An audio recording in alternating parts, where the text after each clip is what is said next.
হাজী Jarif Ali legal aid এবং হাজী জরিফ আলী পথশিশু কল্যাণ পরিষদ চট্টগ্রামের যৌথ উদ্যোগে অসহায় শীতার্ত মানুষের মাঝে শীতবস্ত্র বিতরণ করা হয়।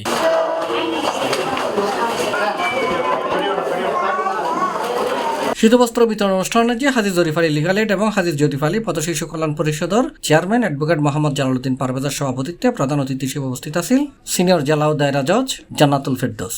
যে আপনারা আপনাদের বাচ্চাদের মানুষ করবেন, পথে নামতে দিবেন না। আমি এখন নারী শিশুতে আছি, এর আগে আমি মানব পাচারে ছিলাম। মানব পাচার কোর্টের জন্মলগ্ন থেকেই আমি মানব পাচারে ছিলাম। তো সেখানেও আমি দেখেছি কারা পাচার হয়, যাদের বাবা মার সংসার ঠিক নেই, বাবা মা থেকে বিচ্ছিন্ন, ব্রোকেন ফ্যামিলি, বিচ্ছেদ যাদের হয়ে গেছে, মা বিয়ে করে ফেলেছে, বাবা আবার বিয়ে করেছে, সন্তানদের যারা খোঁজ রাখেন না। আপনি একজন মা, আপনার কাছে আপনার সন্তানের চেয়ে বড় সম্পদ আর কিছু হতে পারে না। বিশেষ অতিথি হিসেবে উপস্থিত আছেন বাংলাদেশ সম্মিলিত পেশাজীবী পরিষদ চট্টগ্রামের আহ্বায়ক এবং চট্টগ্রাম প্রেস ক্লাবের সদস্য সচিব সাংবাদিক জাহিদুল করিম কোচি, চট্টগ্রাম জেলা আইনজীবী সমিতির সাবেক সভাপতি অ্যাডভোকেট মোহাম্মদ এনামুল হক, চট্টগ্রাম জেলা আইনজীবী সমিতির সাবেক সাধারণ সম্পাদক advocate SM Zahed Biru, lions ক্লাবের চট্টগ্রাম কর্ণফুলি 315 B4 বাংলাদেশ রিজিয়নের chairperson lion Shubhnas Zinia, doctors association of Bangladesh Chattogram medical college শাখার senior joint secretary doctor Mohammad Isa Chowdhury. অনুষ্ঠানের সঞ্চালনা আছিল হাজী জরিফ আলী লিগাল এইড চট্টগ্রামের vice chairman advocate Mohammad Afsar Uddin Helal, আর সার্বিক তত্ত্বাবধান আছিল অ্যাডভোকেট জিন্নাত আমিন লিমা। আর এখানে আজকে আমার খুবই ভালো লাগছে যে একটা ভালো উদ্যোগ আমি দেখছি, যেটা আমরা আসলে সবাই করে আসি।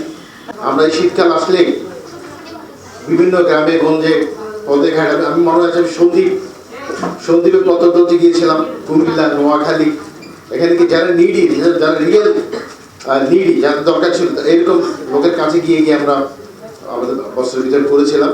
আমি ধন্যবাদ জানাই। সেই সাথে আমি অনুরোধ করবো যে এইটা শুধু ইয়ে করলে হবে, এখানে প্রচারের দরকার আছে, জানানোর দরকার আছে। এখানে মানবিক কাজগুলো করার জন্য আসলে আল্লাহর পক্ষ থেকে একটা গরিবের কথা লিখেন, যিনি অধিকারের কথা লিখেন। আজকে কম্বল দেবে, এটা অত্যন্ত আনন্দ, এবং প্রেস ক্লাবের মতো জায়গায় আমরা তাকে সহযোগিতা করার জন্য আজকে এই হল ছেড়ে দিয়েছি। এছাড়াও উপস্থিত আছেন সমাজের নেতৃস্থানীয় ব্যক্তিবর্গ এবং সাংবাদিক।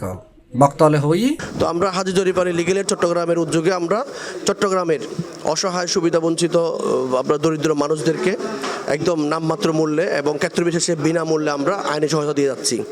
এর বাইরে আপনার হাজী জরিফ আলী, যেটা অসহায় পথশিশু কল্যাণ পরিষদ, চট্টগ্রাম শহরে প্রায় 11,000-এর মতো পথশিশু আছে, যারা রেল স্টেশনে, বাস স্টেশনে, বিভিন্ন বাজারে, তাদের মা নেই, বাবা নেই একেবারে।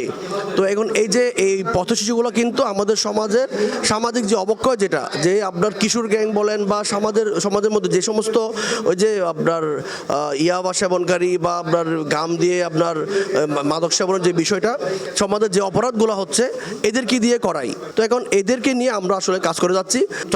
চট্টগ্রামকে আমরা পথশিশুদের যে অর্থাৎ সুবিধা বঞ্চিত হয়ে তারা যে জীবনযাপন করতেছে, আমরা এই জায়গাতে তাদেরকে আমরা ইনশাল্লাহ উত্তরণ করতে পারবো।